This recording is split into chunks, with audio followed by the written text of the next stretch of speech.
everyone, Nev here, and today I am doing a tarot tag. So I have two tags planned, and they are the hashtag Standout Decks 2022 and the hashtag Top 10 Decks 22 or Top 10 Tarot 22. That's what it is. Now I will be doing standout decks today, and my next video will be the top 10 tarot. Now I almost did these as one video because these two tags are very, very similar. And I was very close to making this one video, but I decided instead that because there's a slight difference between the two. Now, I went over and I kind of quickly rewatched the original videos, and the standout decks of 2022 are basically 10 decks that made an impact on me in 2022, whereas the top 10 decks, or top 10 tarot 22, is the top 10 decks that I received in 2022. So those are slightly different things, and there would be a lot of overlap between the two. So what I did just now, right before I started the video, is I went through and I just picked out which decks I was going to use for each video. And for the top 10 tarot, obviously I picked my top 10 decks that I got in 2022, but for the standout decks, I eliminated every deck that I got in 2022 and just focused on any other deck that I used that I really enjoyed or had some sort of impact on me. Even if some of these decks that I go over today, I could actually replace with some of the decks that are going to be in the other video, and I could if I did that. But I do actually want to do these as two separate videos. Oh, the dog's gonna run in here barking. She's barking at something outside. So, yeah. So that's what I'm gonna do. So the decks that I show today in this tag for Standout Decks 2022, it's eliminating any deck that I got in 2022. So that's the caveat. All right. So I'm gonna start off. I did put these in an order, but the first two decks are my two favorite decks, actually, and I've shown them a million times on this channel, and that's why I put them last on this. Even though they are technically my favorite decks, I used a lot of other decks more, and I've shown these so many times, so I don't want to go over them too much. Okay, so it turned out someone was actually at the door. Anyway, so yeah, so the first deck I have on here is the So Below deck, and this is a this is one of my favorite decks of all time, this and the next one. And so I'm sure if you've watched my videos, you know what the next one is. Yeah, and I had these on the list because, you know, honestly, these two are always standout decks to me. And which maybe is a little bit of a cop-out, but in the sense where I'm trying not to use any of the decks that I got in 2022 for this video, for this tag, I had to go ahead and put these on here. So I love this deck because it's just so practical. It's a very easy reader. Sorry about the dog. It's a very easy reader. It uses very everyday images, and these are people who are in the witch or pagan or occult or that sort of community. These are people who, of that community, but it's their everyday lives. And what I find helpful about this is it's not any particular path. Yeah, so it's not any particular path, but I can still connect with this very easily. And it's just an easy reader. I mean, for death here, we've got a for sale sign, and the use of color too really makes sense. Like there's, it's kind of cooler. There's a very sort of sad ambiance to this, with the the cooler tones here and the warmer tones in the back, and there's kind of a storminess in the sky. So, and this I've mentioned a gajillion times on my channel, but this is my all-time favorite tower card. I mean, we have a very modern image here, but the colors, we've got this blue all around, and then our main character here, plus the cup that fell and shattered, is all in red, and you can just tell that this person just got some devastating news on the phone, and it just rocked her world, so much so that she knocked the cup down and it shattered, and there's like these little splatters of, I'm not sure if you can see this, little kind of splatters of, you could read into it as blood or something like that, but yeah, so it's just, yeah, it's just a really good tower card. It makes sense, especially with how I read the tower card. And I mean, and there are some magic-y cards in here, but they're not really clan specific or tradition trads specific. I can't speak, but I mean, it's got that vibe, and I also like that it's very diverse.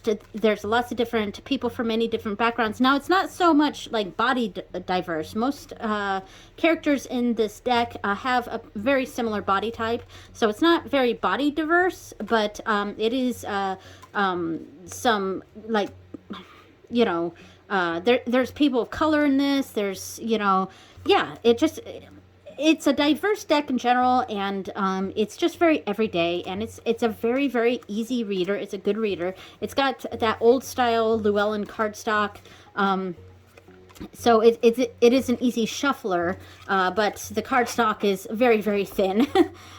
Yeah, it's one of my top 2 favorite decks, and it's one of my favorite decks for a reason. So the next one is my all-time favorite deck, and that is the Anna K Tarot. And I'm not going to spend too long on this, but where the previous deck is like a really good everyday reader, and especially on very practical manners, this one is a lot more emotional for me. And emotions are something that are a little bit difficult for me to regulate and to understand and to feel comfortable with. And this is kind of, this is my deck that is like a best friend to me. In the way that it's not a hug deck. It's not comforting, but it listens to me, if that makes sense. And yes, I am personifying my deck here. I often do that. I do kind of personify my decks. So this is sort of a it's like a really, really good friend. It listens to me. It points things out to me. It calls me out, but calls me out in a way that a friend would call me out. There's that level of support, and I love the characters in this deck. I've mentioned this before, but they kind of, you know, some people have complained about the sort of disproportionateness of the characters here. And for me, they actually sort of represent how my body sort of is. Mostly because I'm really, really short. I'm 4'10", and I don't know, some of these people just, they look like my body, if that makes sense. So they are sort of proportionate, just a different kind of proportionate. Yeah. So there's that. Plus the bright, bold colors are really something that I'm drawn to a lot in decks. So there's a reason why this one is my favorite deck. It's just, I mean, there's not much more that I can say about this deck that I haven't already said. And it has definitely helped me in some of my rough times during 2022. So because of that, it is on this list. All right, I'm going to end with the Queen of Rods here because that is my card, my signifier. All right, so that was the So Below deck and the Anna K deck. Okay, next up, we have the Everyday Witch Tarot. Yeah, this is a fun one. However, this is one of the ones that I would take off and replace with a 2022 deck. But like I said, I'm trying to stick to decks that I did not get in 2022. So this is a good reader. I like this one. It's very... it isn't like an everyday, I mean, it is the everyday witch, but it has that same sort of feeling that the So Below deck gives me. However, it's more in this sort of pseudo fantasy realm, and it's a very playful realm. As I've mentioned before, this deck sort of reminds me of, it makes me think of the world of Xanth from the Piers Anthony Spell for Chameleon Xanth novels, which is one of the few novels series that I enjoy reading, because I'm not a big fiction reader. I prefer nonfiction. But that world is one of my favorite fiction series, and it really makes me think of this because it is a sort of fantasy realm with magic and witches with pointed hats and striped leggings and things like that, but it doesn't take itself too seriously. It's kind of playful, silly, and there's aspects of the modern world in it. Some people have complained that they're not quite sure what world this is supposed to be because it's got all this fantasy, magic-y, kind of stuff, like almost medieval sort of things. But then it's got, yoga and cupcakes, and there's a card that has a motorcycle in it. So they're like, I don't quite know what this deck is supposed to represent or what world this is supposed to be in. Here's the one with the motorcycle. And honestly, that does not bother me at all. Like, I actually find that charming. And like I said, it sort of makes me think of that world of Xanth, where there is a combination of that modern world with a fun, almost silly fantasy world. And just like the So Below deck, I just think this is a good everyday reader. And it makes sense that this is called the Everyday Witch. All right, so that is Everyday Witch. Okay, so I was about to do the next deck when I suddenly had this urge to switch it out with something. So what I was going to go over was the Crow Tarot. And I'll just pull it out very, very briefly, just to show some of the cards here. I was going to have this one. And this is my main Morrigan deck. This is the deck that I use with On Morrigan. I only do readings with On Morrigan with this deck. I can use any deck to do a reading with her, but I will only use this deck for On Morrigan, if that makes sense. So yeah, and I was going to use to talk about this one in this spot because this is a deck that I use at least once a week. I wasn't really keen on putting that one in this list anyway, and then I suddenly remembered that I didn't actually receive this deck in 2022.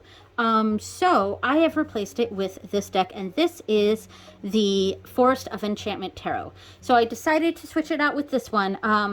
So I did a full deep dive of this deck in 2022. And it was, I think it was very enjoyable for me, and really helped me connect with this deck. And this deck I have found is taking the place of what was the Green Witch Tarot for me. Like, I still use that deck, but I've found that my path, my spiritual path has kind of I guess evolved is the right word, past the Green Witch Tarot, or to a different direction. What that deck sort of represented for me, I feel like is being, this deck has sort of taken the place of that. So it is a very fairy tale deck, but I get a sort of magical realm feeling from this deck.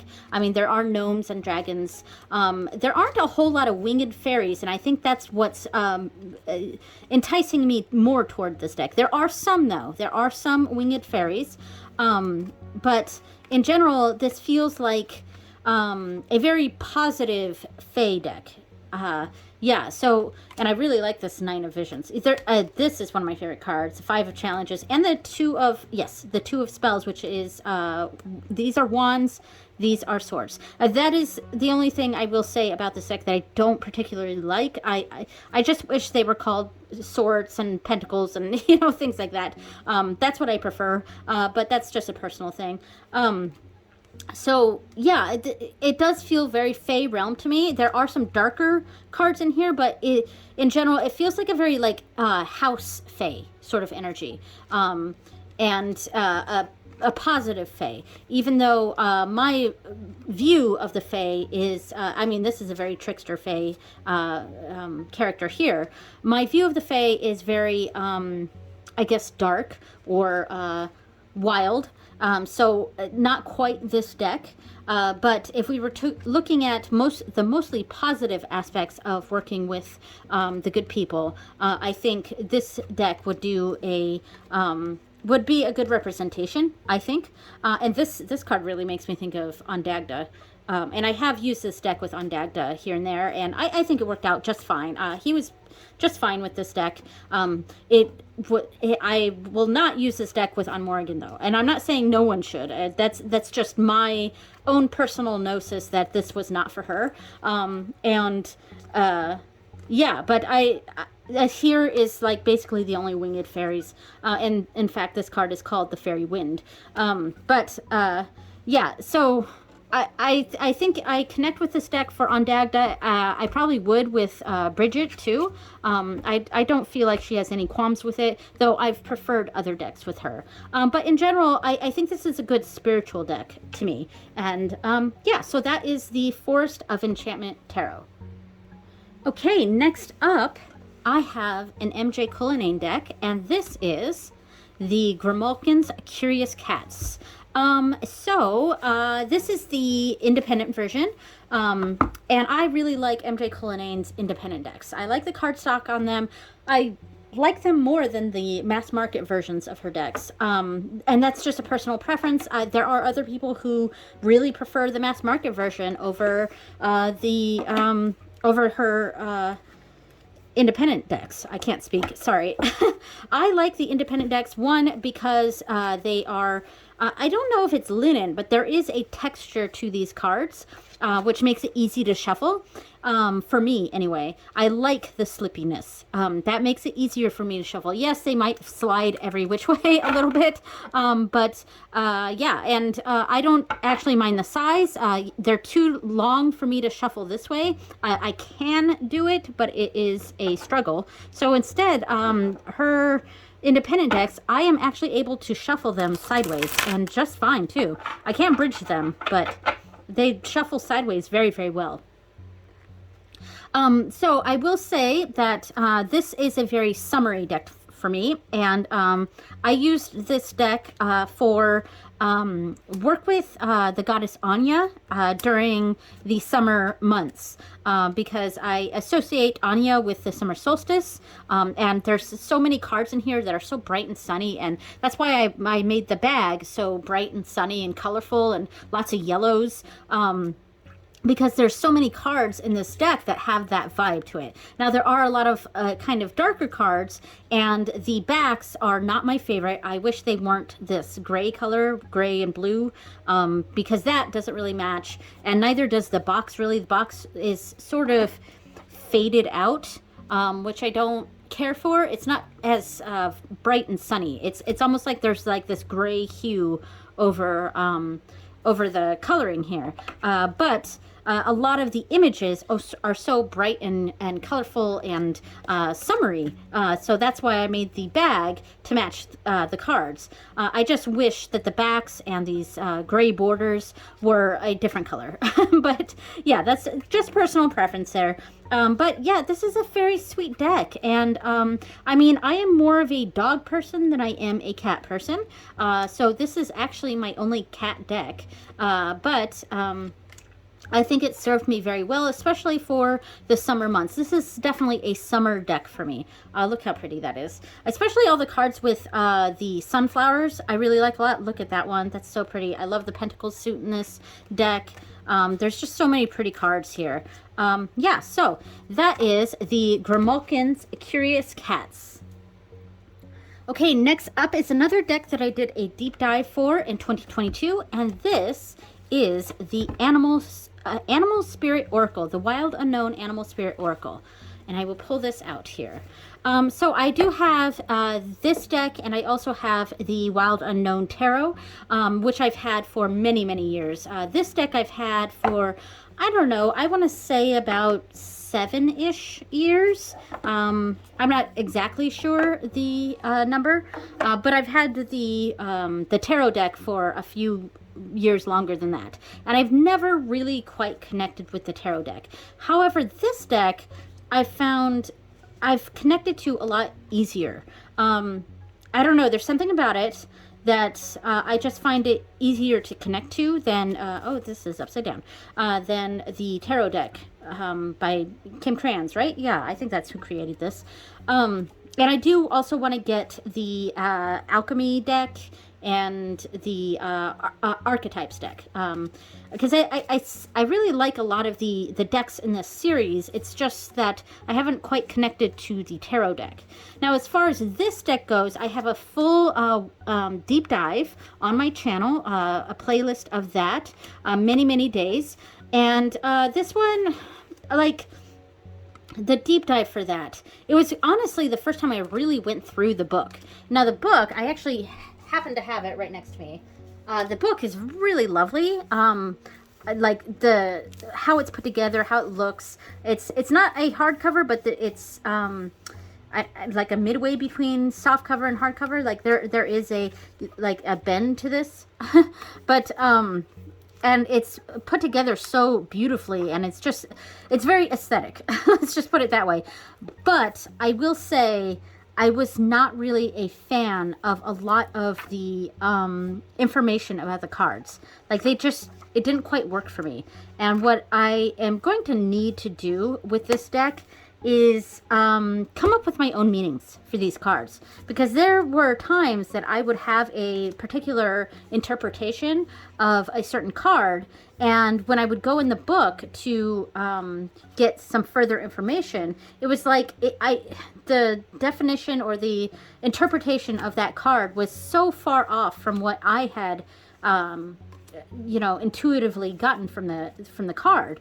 And yeah, so I am definitely going to have to do some sort of deep dive with this, or not a deep dive, a rework, sort of a coming up with my own meanings and sort of creating my own book, if that makes sense. So yeah, but I will say I had some really nice meditation readings with this deck.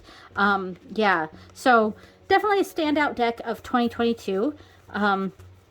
Yeah, a deck that I connect to, but I think I could connect to it more, and I really need to just rework this deck somehow. All right, so that is the Wild Unknown Animal Spirit. So next up is a little mini deck. So I have the Divine Doors here, and I believe I actually got this in one of the Witch's Roots boxes. And this is one of those, I think it's Rockpool that does these mini decks. Yeah, Rockpool. And I love these sizes. I have like 3 different decks. Yeah, 3 different decks of this size. And I really like this size. I want to get more of these.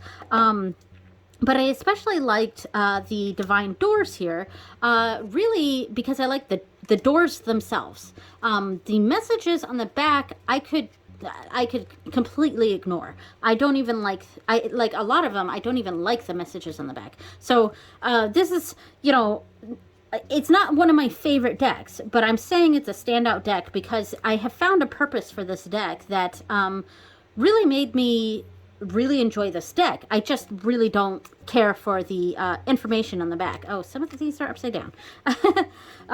So yeah, I mean, this is a beautiful, like, it's just doors. It's just doorways. And I find this to be excellent for really kind of path working or, starting off a reading. And we start off a reading by pulling a door. And we're going through this door, and it's sort of entering this meditative space through whatever door it is that I pull, and having an experience based on that. And that's what I like. Like I said, I don't care much for the information on the back. It just doesn't, it doesn't do anything to me for me. So, like if I could have this deck without the, see, man, I have really shuffled in upside down cards in this, but it's just I find it useful for one specific reason, to just knock on the door at the beginning of a reading, maybe, or the beginning of a meditative journey, something like that. It's just cool, and it's very useful in that way. And in fact, I had a few videos, or actually just one video on my channel, where I did a pick a card reading, and I started off with the doors.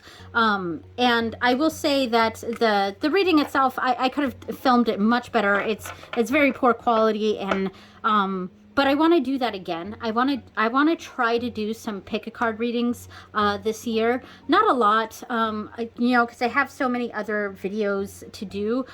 So like basically, if I have a downtime or I don't have a video that month, I kind of want to do some more pick a card readings. And I'm not saying every time I'll start with the doors, but I really liked the doors. And it was you know, basically there were 3 doors here, and it was like, okay, pick which door you want to go through. And then I did a reading for each. And I really, really like that. So I kind of want to do it again. All right, so that is the Divine Doors. Next up is another Oracle deck. And this is the, excuse me, this is the Hedge Witch's Oracle. Yeah, so this also came in a Witch's Roots or Witch's Moon box. I like the backs. It also came with a specialty hardcover book that was specifically made for the Witch's Moon. Yeah, I find this deck to be very versatile. Now the book, by the way, that is available with the deck itself if you get it on Amazon, but it's not hardcover, and it doesn't have a special thing in it for the Witch's Moon. But that book that came with this deck was specifically made for the Witch's Moon. But like I said, this deck it's very versatile. I love the keywords, and I really like the book. Like, I like the explanations it gives for each card. I do sort of feel like I'm learning about the plant, as well as some magical information about the plant. I also love the aesthetics of this because there's so much white space and there's this little bit of sketchiness and very limited colors. It really lends this deck really lends itself as a companion deck to almost any other deck. So it just works well. This is a deck that works well with others. And I think a lot of it is the aesthetics of it. And it's just a very good practical deck, I think. Yeah, and that's why I would say that this is definitely a standout deck for 2022. I did not receive this deck in 2022 though. But I would say this, along with the Endless Oracle, might be my 2 favorite Oracle decks that I have. They're both just very, very practical. Now, I will say that Endless Oracle is not on either of these 2 videos, even though I did actually receive it in 2022. I received it near the end of 2022. So I did take out some of the decks that I got at the end of the year, just because I haven't had enough time to work with them to really know how I feel. But but this deck is definitely a standout deck of 2022, and it's a deck that works well with others. We'll just say that. All right, so that is the Hedge Witch's Oracle. So we're down to the final 2, and there's actually 3, but one of them is an honorable mention. So my number 2 deck, I pulled out the Crystal Visions Tarot. Now, I don't have a bag for this one, unfortunately. I need to get around to making a bag for this. I have had this deck for ages. I think since about 2012. 2012 was the year that I got several tarot decks, I've noticed. Because a lot of my older decks, when I look at the date of when that deck came out, almost all of them say 2012. And that was the year my youngest was born. So I wonder if I was just on a tarot kick. This says 2011, but I feel like I probably got this in 2012. But yeah, I must have been on a little bit of a tarot kick that year. and some of my long the decks that I've had for the longest amount of time. I got in 2012. I really love this deck, and I found that 2022 was the year that I kind of fell in love with this deck. It's a very, very sweet deck. And I've especially liked it for love readings, and I've really enjoyed it for working with Lakshmi, the goddess Lakshmi. I felt like she really, I could connect with Lakshmi through this deck very, very well. It's just the energy of this deck. The artwork in here is very, it makes me think of kind of a young teen girl's fantasy art, if that makes sense. Which is not a diss at all, because I don't believe the author was a teen girl herself when she made this. Of course not. But it's that sort of aesthetic. It feels very like the characters and how they're drawn seems like something my middle daughter would draw in a few years. She likes to draw characters and stuff, and I feel like her art could kind of look like this in about 3 or 4 years' time. But yeah, it just has that energy to me. And so it's a very young deck, but I quite like it, and I've just had some very nice readings with it. I don't know that I would call this a hug deck per se, not really, but it is a deck that sort of just makes me happy. Even the tougher cards like here, the Three of Swords. And it is a deck that really does well for love readings, I think. It just has that romantic feel to it. This deck and another deck that is going to be in the next video, so I won't mention it so as not to surprise, or so as not to spoil a surprise, but this deck and that other deck are really good love reading cards. Yeah, love reading decks. So yes, that is the Crystal Visions Tarot. The cardstock is that typical U.S. Games cardstock from about 2011 or so, where it's laminated. It's a little bit better quality, I think. The thickness is a little bit better than the old style Llewellyn cardstock or Lo Scarabeo, but it is quite shiny though. It's a shiny deck. All right, so that is the Crystal Visions Tarot. Okay, so now we're at the honorable mention, and I pulled out the Ghosts and Spirits Tarot for this. Now, this is also one of my decks that I got in about 2012. Here's the bag that I made for it. I actually do have a bag for this one. I don't have a bag for Crystal Visions. I really want to make one. I just never got around to it. Yeah, so this is a really, really good deck. And this week, actually, I've been using it for Bridget readings, for the goddess Bridget. So I think my biggest negative with this deck is just the size of it. This is, I believe, U.S. Games. It's got that same sort of cardstock as, yeah, this is U.S. Games. Same sort of cardstock as Crystal Visions. And it's also that shiny cardstock here. But pretty good quality. But my negative is that these cards are so incredibly detailed that this is one of the few decks that I would say would benefit from a larger cardstock. This one and the Shadowscapes Tarot. Also a deck that I got around this time.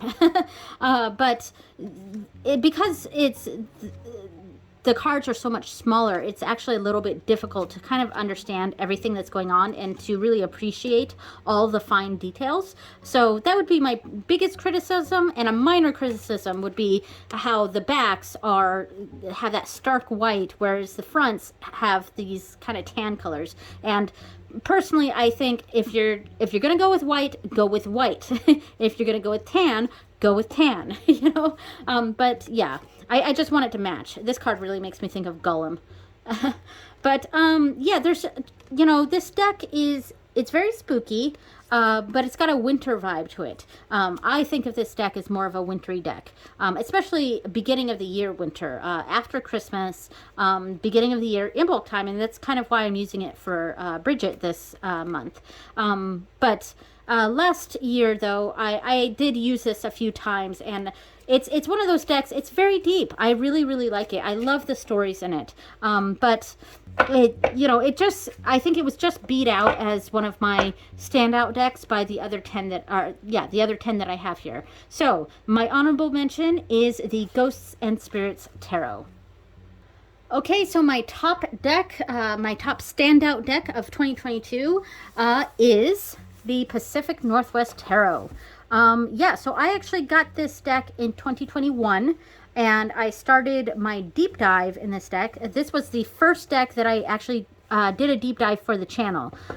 So there is a full deep dive of this deck on my channel, but some of the videos are pretty poor quality because I was having camera issues a lot at that time. But this deck is, is it my first Kickstarter? I think it's my first Kickstarter. Yes. And I love the box. It opens so nicely like this. But so I since I was still working on a deep dive of this deck at the beginning of 2022, I needed to have this as one of my standout decks, and I did all three decks that I did a deep dive in 2022. I made sure I mentioned them in this video because all three of them were decks that I've had for a while, so they were not decks that I received in 2022. All right, so this is a fantastic deck. I barely have words for how good this deck is.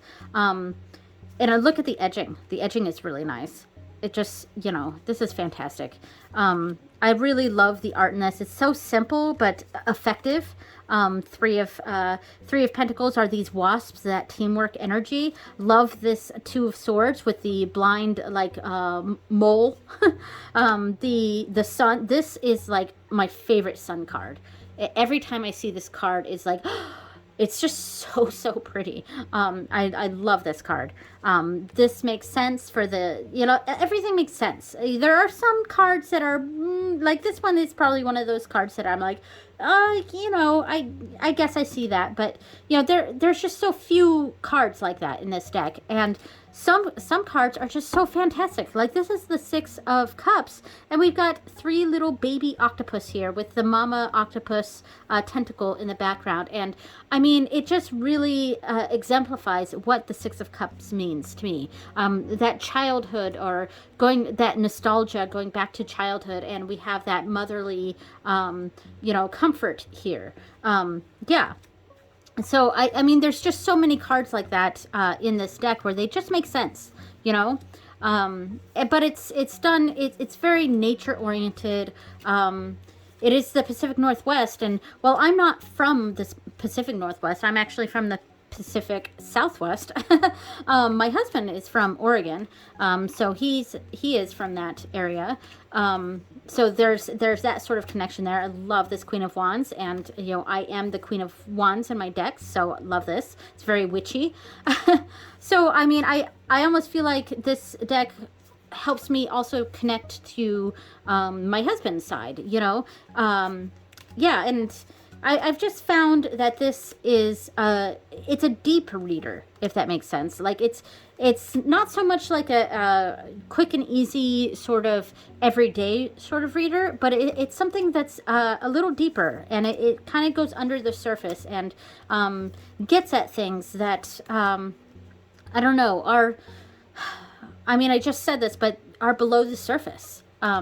It's very grounded, even the ones that are in the air. I love this Six of Pentacles. There's you have to read the book to understand what's going on here, but there's a symbiotic relationship going on between this dead tree and the animals in here, and the plants and the flora that is created from this death and decay that created all this stuff, and then there's a symbiotic relationship between what's growing out of here and the animals that live below. So it's an interpretation of this card that it really helped me understand the Six of Pentacles even more. It was a great learning experience, the Pacific Northwest Tarot. So that is all of my standout decks for 2022, specifically picking decks that I did not receive in 2022, because the next video, which I don't know how many days after this, the next video is going to be the hashtag Top 10 Tarot 22, and that will be my top 10 decks that I received in 2022. All right, thank you so much for watching, everyone, and I will see you next time. Bye!